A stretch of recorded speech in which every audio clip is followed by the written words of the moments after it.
लाली।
चंदन, तू ध्यान से ओकर आंख में देखा।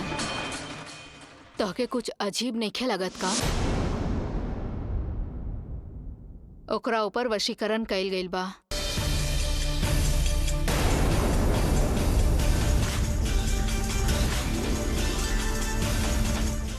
पता बा बुआ, जैसे खड़ा बिया देख के ही पता चलत बा, लेकिन केकरा वशीकरण में बिया ई नइखे पता चलत। उहे देख रहल बानी।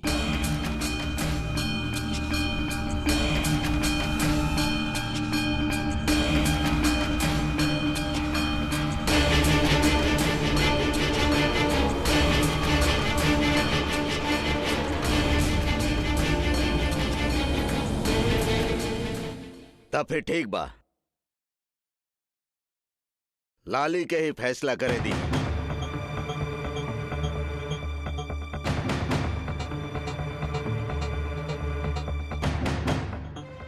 ओकरा से शादी करे वाला लड़का के बा, ई दोनों में ओकर योग्य के बा, ओकरा फैसला करे दी। यह बोली।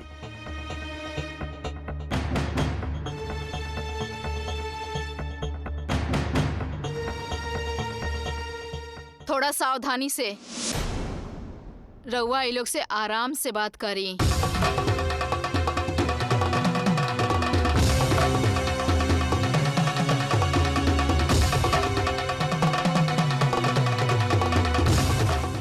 ये लोग हमनी के होखे वाला संबंधी हवे।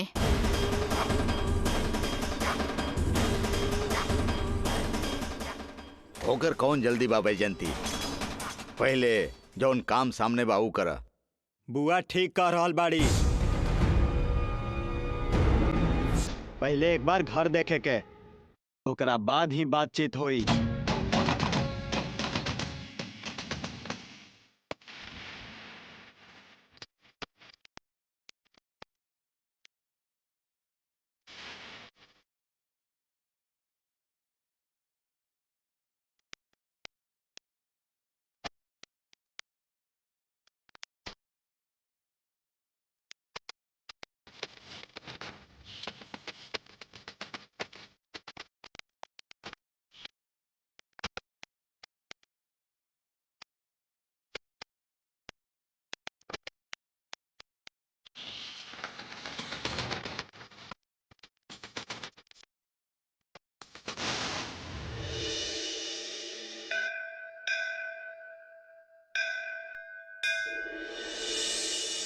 ई सच बात है, लाली के जिए के अवधि समाप्त हो गईल बा,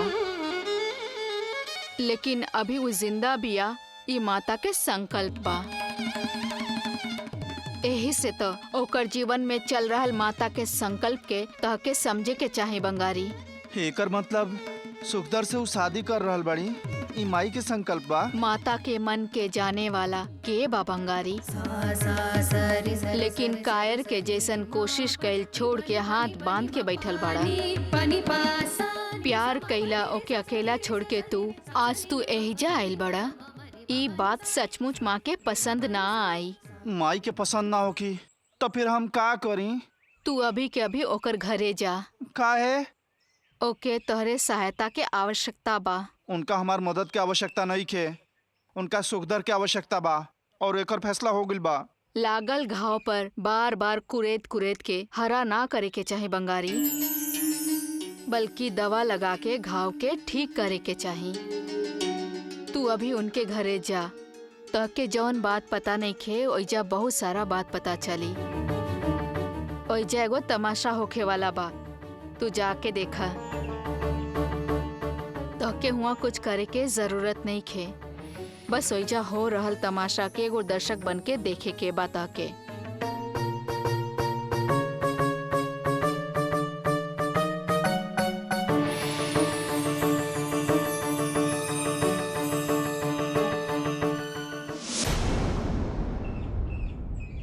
रुक जा।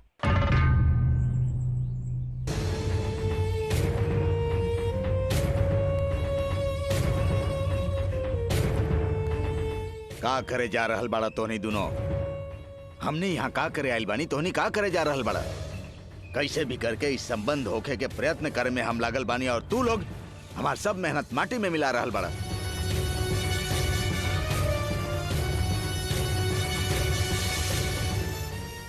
हमन कैसे रोकती ना तो आप का करती? लाली के खड़ा करके हम पूछती कि हमार बेटा चंदन तोरा पसंद बा कि ना।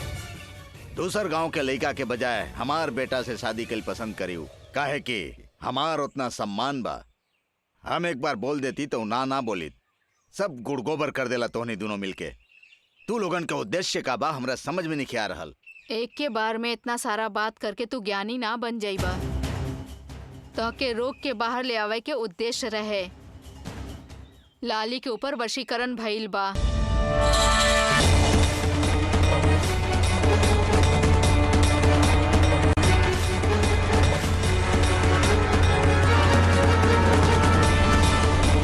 का राजलक्ष्मी, तू पागल हो गई बड़ू का? वो विरूपाक्ष के काहे बुलावलू? उनके जुबान काहे देलू? तोय भइल शादी रोके के ई कौन तरीका है तहार? सुनी, दया करके हमार बात के मतलब समझी। हम वो दिन भी यह बोलनी और आज भी यह बोलत बानी।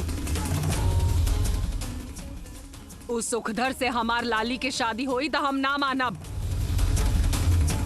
विरूपाक्ष शास्त्री के बेटा सर्वगुण संपन्न बा, यही से हम उनकर साथ लाली के शादी करे खातिर अपना घरे बुलावनी हा। सुखधर में का कमी बा? विद्वान बा, गुणवान बा, संस्कारवान बा, रूपवान भी बा। का नहीं खे ओकरा में? देखा राजलक्ष्मी, लगन पत्रिका लिखावे खातिर वो लोग के बुलौले बानी। ऐसन समय में तहारी कइल बिल्कुल ठीक नहीं खे। ई सब हम नहीं खे जानत। कैसे भी करके रहुआ पहले वो लड़का सुखधर के अपन मामा के घर लौटा दी, ओकरा बाद विरूपाक्ष शास्त्री के बेटा चंदन से शादी करवा दी। हम जुबान दे देले बानी, जुबान से फिरल मरला जैसन होला। अपन पति के मरल पसंद बा का?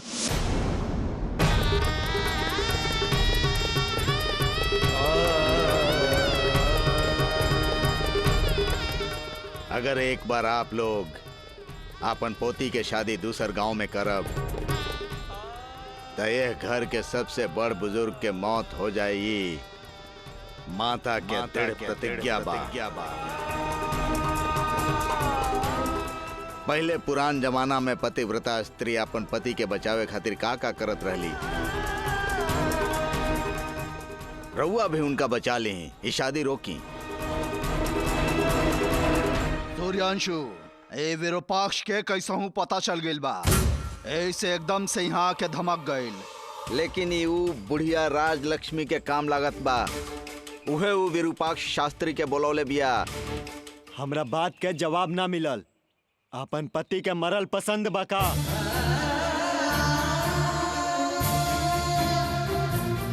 सुनी जी, आपन मुंह से गलती से भी बात मत करी।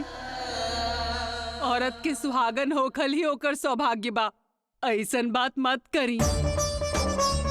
फिर से रउआ ई बात कहनी त हमार कसम। तब फिर ई शादी होखे दा। पहले विरूपाक्ष के बाहर भेजा। ए बात खातिर हमार फैसला बिल्कुल ना बदली। उस सुखधर से हमार लाली के शादी होई तो हम ना मानब। कैसे भी हमार लाली के शादी चंदन के साथ होखे के चाहिए।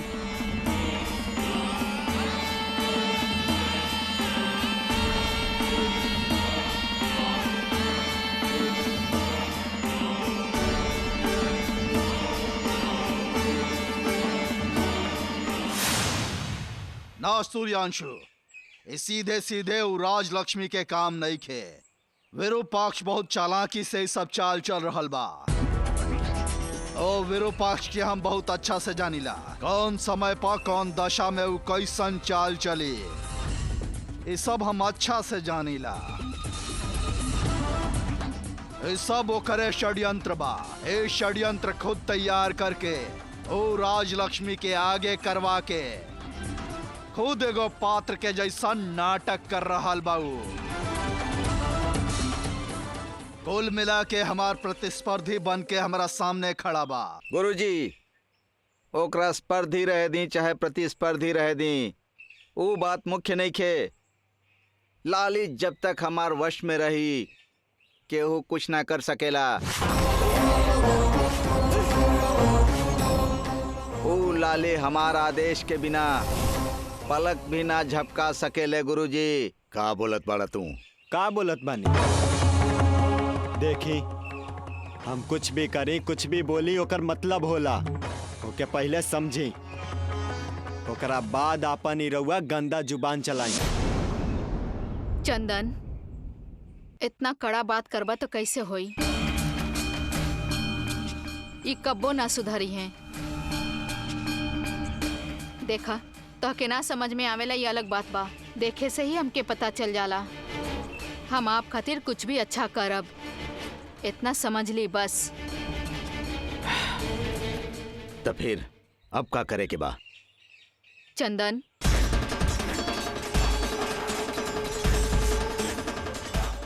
वशीकरण के कैले बा पता चलल का? और के करी? कैले होई तो वो कल की कैले होई। कल की के हऊ? इतना भइल तो हमनी के जीत हो जाई सूर्यांशु, लेकिन उ चंद्रधर के ऊपर निगाह रखे के पड़ी। इनकर प्रतिस्पर्धी बुआ, वो भी इनके जैसन श्री चक्र के पीछे बाड़े। तोहार से परिचय बाका? ई है हमके ले जाके हमार मित्र हुमन कह के परिचय करैलन, लेकिन वह मित्र इनकर शत्रु बन गइल बा। उ थोड़ा अपायकारी बा। ओकरे बारे में आपके चिंता नहीं के करे के गुरुजी। वो तो आइल बा लाली से शादी करे खातिर, लेकिन लाली हमार वश में बिया। वो जैसे यहाँ आइल बा वैसे ही ओकरा वापस होके के होखी। लाली से सुखधर या चंद्रधर कोई भी प्रश्न कल जाई त ओकर उत्तर इस सुखधर के रूप में सूर्यांश के नाम से ही होखी। यही से ओकर हार भइल पक्का बा।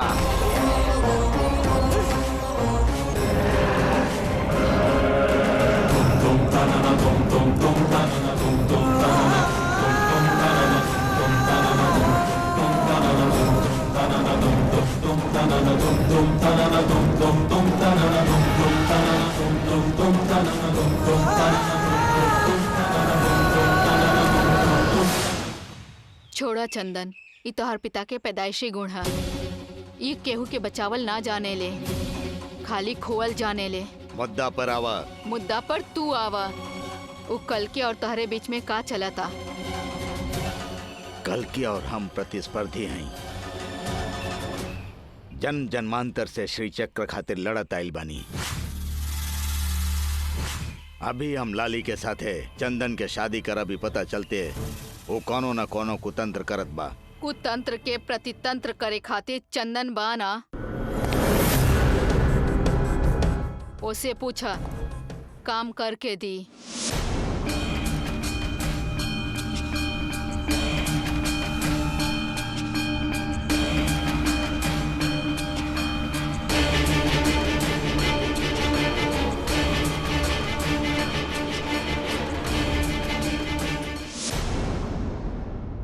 तू जिद ना छोड़बू ना? शादी बंगारी से ना करबू का? ना करब। प्यार करके ओके भुला के दूसरे के साथे जेल आसान ना हो खेला लाली।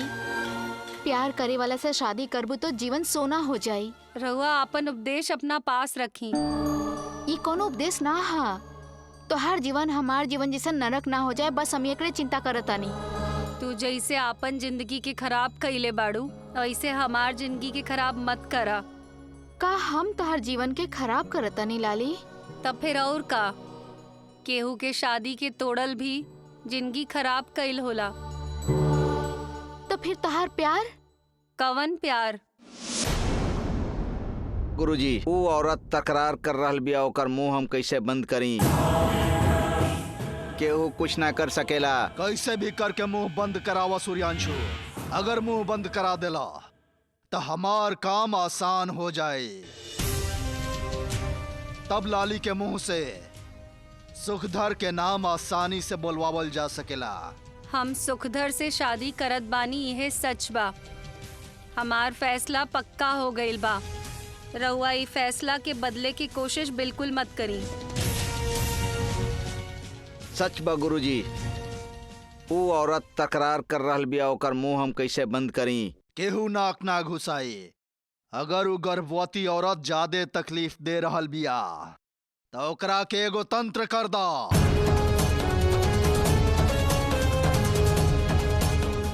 अगर अपन रास्ता के कांटा के ना हटैबा तब फिर वो पैर में गड़ी और फिर खून बही।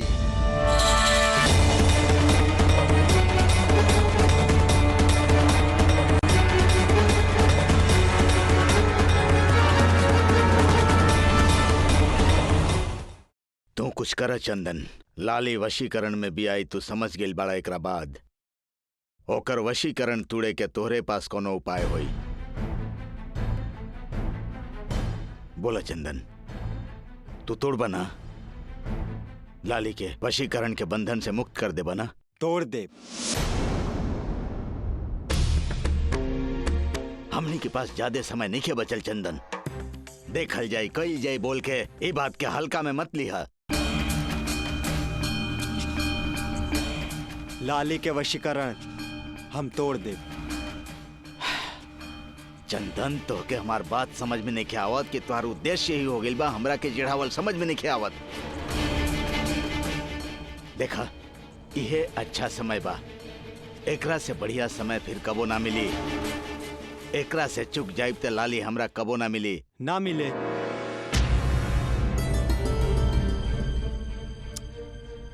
इस समय हाथ से निकल जाई तो श्री चक्र हमरा हाथ में ना आई। चंदन, समझे के कोशिश करा, कुछ काम करा। तू ओकरा गला में मंगलसूत्र पहना दा, ओकरा हमार बहू बना दा। बस एगो काम बा, बस एगो काम कर दा। जन्म जन्मांतर से हम प्रयत्न करत बानी।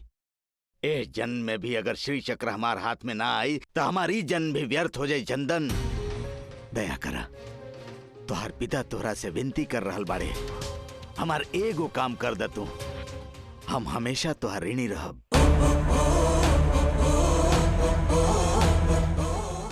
अगर चाहता हम तोहरा से हाथ जोड़ के विनती करब चंदन, दया करके हमार काम कर दा।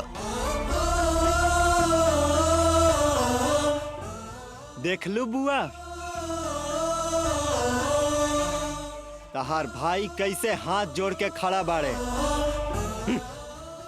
जैसे एगो भिखारी भीख मांगे खातिर भीख के कटोरा लेके खड़ा रहला, ठीक वैसा ही।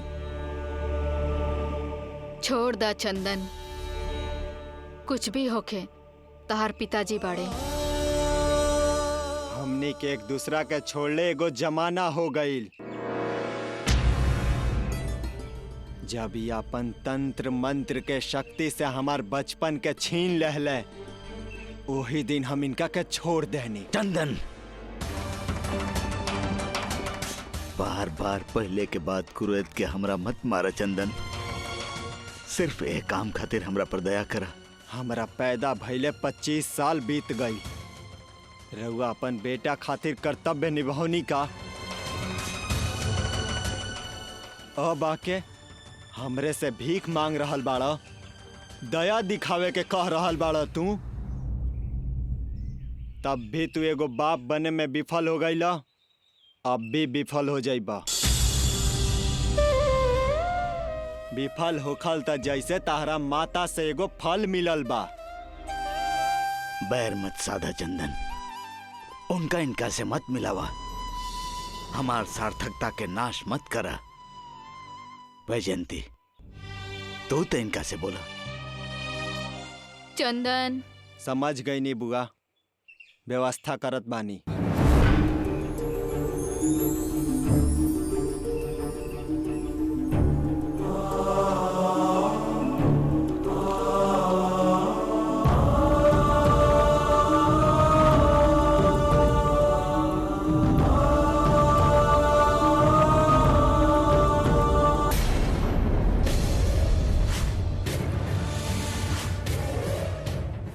श्री चक्र एक बार हमार हाथ में लागे दा, ओकरा बाद कोनो संबंध के बंधन ना रही।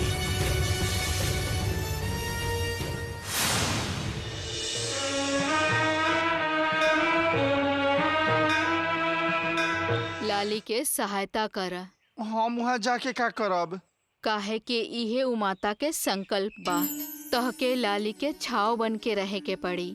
हम वहाँ जाइब तो हमरा के डांट के भगा दी लोग। ऊपर से लाली के दादी हमरा के देखल ना चाहली। ऐसे में हम वहाँ जाके लाली के का मदद करब? तहके तो बस इतना काम करे के बा। सुखधर रास्ता में रोक के लाली के हाथ में एगो पेटी देहलस। उ पेटी लाली के घर में टेबल के ऊपर रखल बा।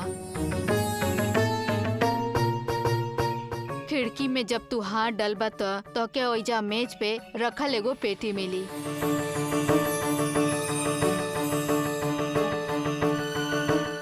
और केहू के पता चलले बिना तू ओके बाहर फेंक द।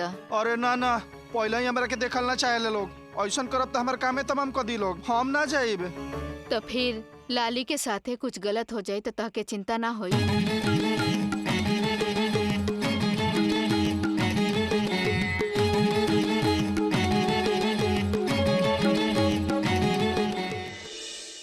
चंदन, जौन भइल तौन भइल, ऐसे गुस्सा करके नाक मत कटावा। कुछ करे के सोचा। हम का सोची बुआ, अब के बार बार कहला से उ इंसान के हम साथ निभावत बानी। रउआ बात के मोल रख के उ इंसान के झेल रहल बानी। हमरा सहला के भी हद बाकी ना होला। चंदन, हम ऐजा काहे आइल बानी? उद्देश्य बाना। एक बार याद कर तू। उसे शादी करब तह के ओकरे जरिए जीवन में अलग अलग लाभ मिली। तोहरे अलौकिक साधना में वो बहुत मदद करी।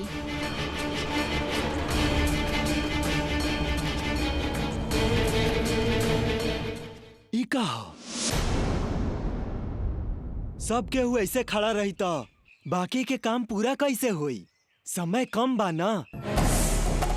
आई आज लगन पत्रिका लिख के खत्म करे के बा। आई ठीक से लगन पत्रिका लिखवावे के काम में राउर श्रीमती से ही अड़चन आइल बना शास्त्री जी।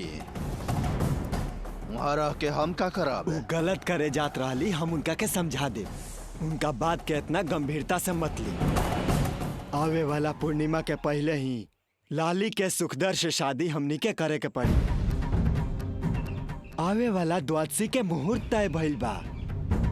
विरूपाक्ष जे कुछ भी बोले ओकरा बारे में मत सोची। केहू कुछ भी कह ले, ई शादी हो के रही। समझ गेला ना? वो कभी भूलिया मत। आगे का करे के बा सोच ल तू। पिताजी पे गुस्सा करत रहबा तो काम में अड़चन आई। समझ गेला ना तू? ठीक बा बुआ, हम समझ गए नी। अब शांति से काम ले। अब आगे का करे के बाद सोच ल तू। ठीक बा बुआ, कुछ करे के हम सोच रहल बानी। हमरा थोड़ा समय चाहिए। कहाँ बा उस समय? आखिर कब आई उस समय? चंदन, कुछ ना कुछ बोल के बार बार हमार काम के आगे ढकेलत बड़ा तू। रउआ कुछ बात मत करी। उ कहलस ना सोची तो सोची। और कितना बार हमरा सोचे के पड़ी? समय निकल गिला के बाद सोचला से का लाभ होई? जौन भी करे के बा अभी के अभी करे के होई। आवाज और कब तक हमरा चुप करे बा चंदन? आपन दुश्मनी में एकरा मत मिलावा। कितना बार कहले बानी, हमार उम्र के भी लिहाज निके तोहरा। हम उम्र के मर्यादा ना देखेनी, केवल व्यक्तित्व के मर्यादा देखेनी। देखलू ना वैजंती कैसे बात कर रहा भाई। ये लइका हमार व्यक्तित्व के मूर्ख में गिनेला। जाए द छोड़ा, अगर कोनो कीमत नहीं खेता देखब करब सोचब बोल के हमार काम के आगे बढ़ोले जा रहा भाई। ये बा ना व्यवहारिक बात। एकरा आगे हाथ जोड़ के अपन काम करे के विनती करत बानी और ये हमार हाथ झटकार देत बा। हम एकरा ऊपर कितना आधारित बानी तोहरा बढ़िया से पता बा। सब पता बा। आगे बढ़ा के कदम पीछे न हटावेला चंदन। ओकरा पे विश्वास रखा, तोहार उद्देश्य पूरा होई। और कितना समय विश्वास करें वैजंती? ये आखिरी दौर बा। अगर लाली हमार हाथ से निकल गई था फिर कबो श्री चक्र हमरा हाथ में ना आई।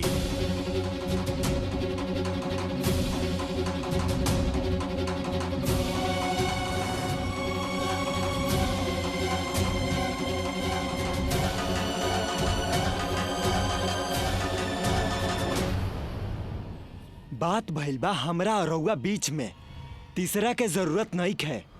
रउआ चले लगन पत्रिका खत्म करे के। रउआ कह देनी तो काफी बा शास्त्री जी, हमार कोनो तकरार नहीं खे। चलें। सूर्यांशु। गुरुजी, हिमालय से महेंद्र आयल बने पूजा के सामान लेके। बड़ यज्ञ करे खातिर लागत सामान लेके आयल बने। अगर हमने के ना मिलब तो पूजा के सामान ना मिली। हम जाके वो सब सामान ले लेता नहीं, ले जाके कुटिया में रख देते। ठीक बा, आओ सूर्यांशु।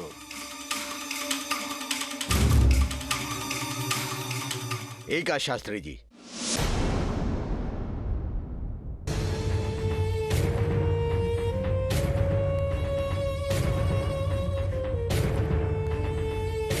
एक शंकर शास्त्री जी, रउआ खुदे बाहर आवत बानी, खुदे अंदर जा रहल बानी। एक बात भइल।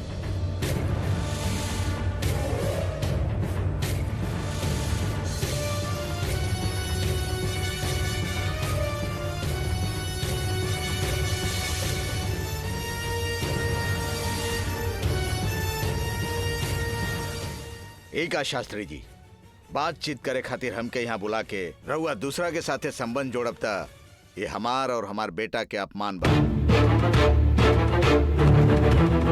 हम यहाँ ना आइल रहती तो अलग बात रहे।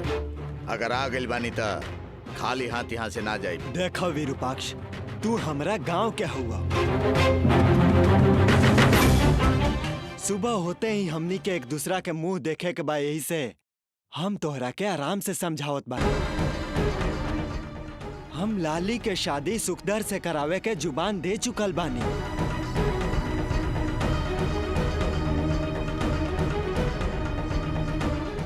दिहल जुबान के वापस लहला के सवाले नहीं खे। हमरा पर दया कर। हम उहे कहत बानी, आगे बढ़ल कदम पीछे ना हटी। लाली के बोलाई, वो और हमार बेटा दोनों बात करके फैसला करस।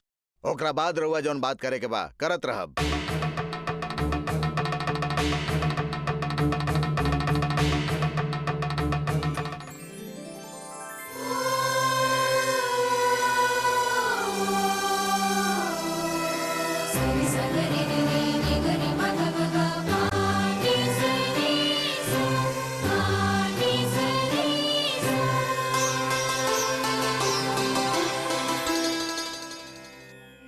शंकर शास्त्री जी, राउर इच्छा से हम आइल बानी और राउर पत्नी की इच्छा से विरूपाक्ष शास्त्री जी यहाँ आइल बने। अब हमनी के झगड़े के ना चाहे। लाली से शादी करे वाला सुखधर होखी या फिर चंद्रधर होखी, एकर फैसला ओकरे करे दी।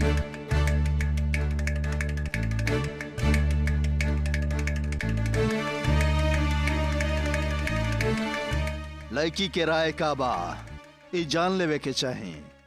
चलल जाओ। राजलक्ष्मी जी, रउआ सहमत बानी ना? लड़की के लेके आई।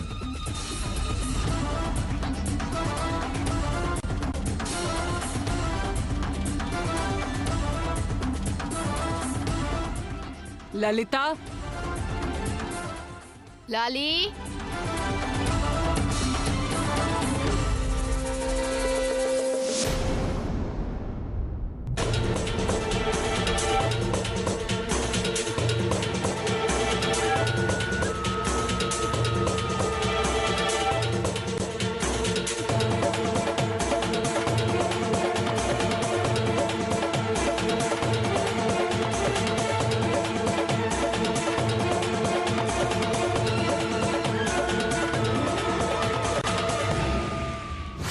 तो कैसे रोक के बाहर लियावे के उद्देश्य बा? लाली के ऊपर वशीकरण भइल बा।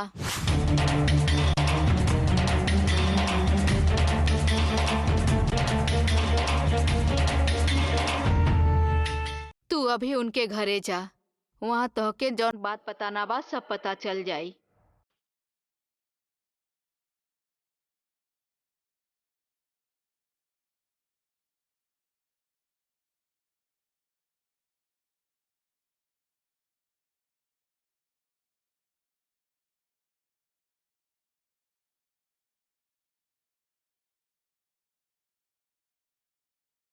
ओइजा एगो तमाशा होखे वाला बा, जाके देखा।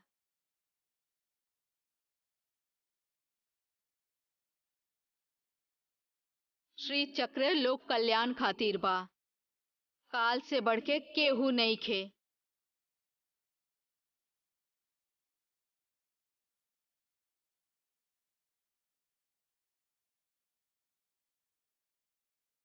कह कह के कहाँ कब का दिखे के चाही, ओइजा ओइजा हम उनके तब तब दिखाई देवे नी। ये हमार संकल्प बा।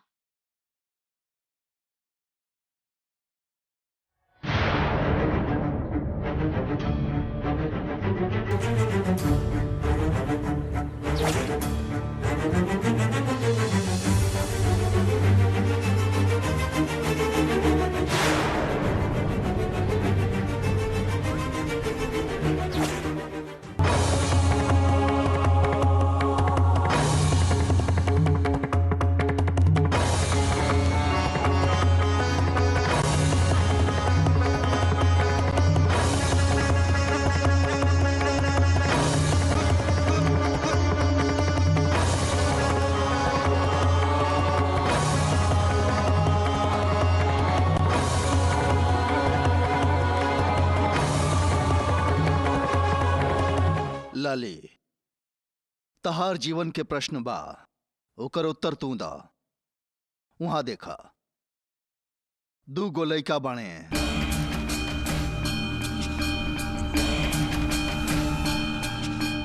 एगो हमार भांजा ह सुखधर, जौन तहार दादाजी के देखल संबंध ह, और एगो चंद्रधर ह, विरूपाक्ष शास्त्री जी के बेटा। तहार दादी के देखल संबंध है। लइका के चयन तहरे पर छोड़ल गइल बा। सुखधर ठीक बा आकि चंद्रधर?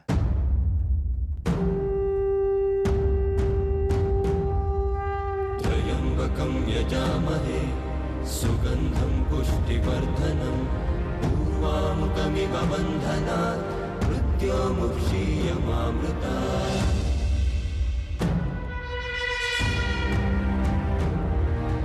दुष्टशिक्षकं शिष्टरक्षकं सुरसुपूजितम् असुरमर्दनं राक्षससंहारम्।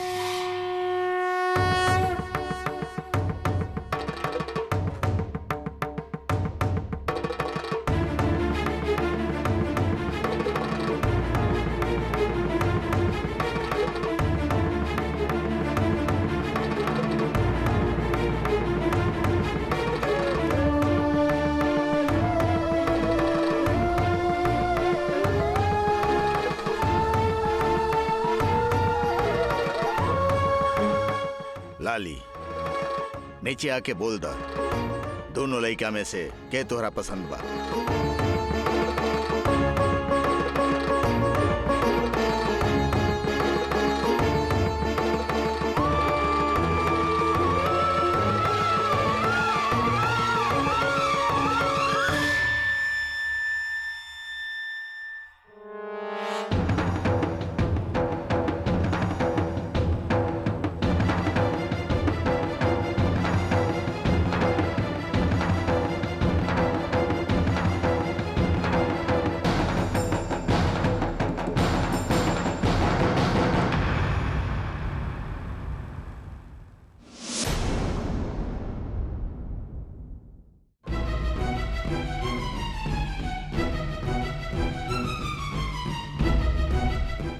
लाली,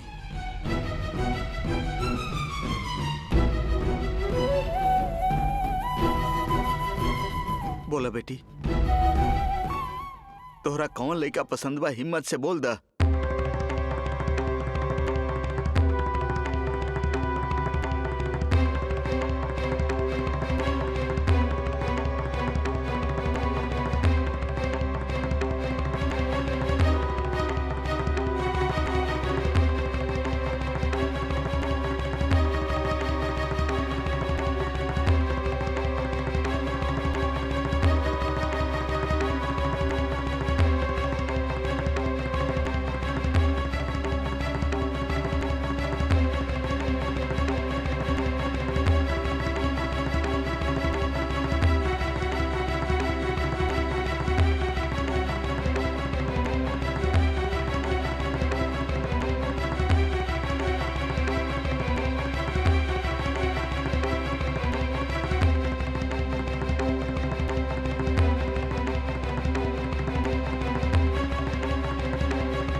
लाली, जिकरा के हम अच्छा से जाने नी, आपन घर के, आपन गांव के लोग ही हो खेला। चंदन के देखा देखा तो के जौन पसंद हो ओकरा ही पहना दा। पकड़ा। डरा मत बेटी, केहू कुछ भी बोले लेकिन ई त माँ के इच्छा है।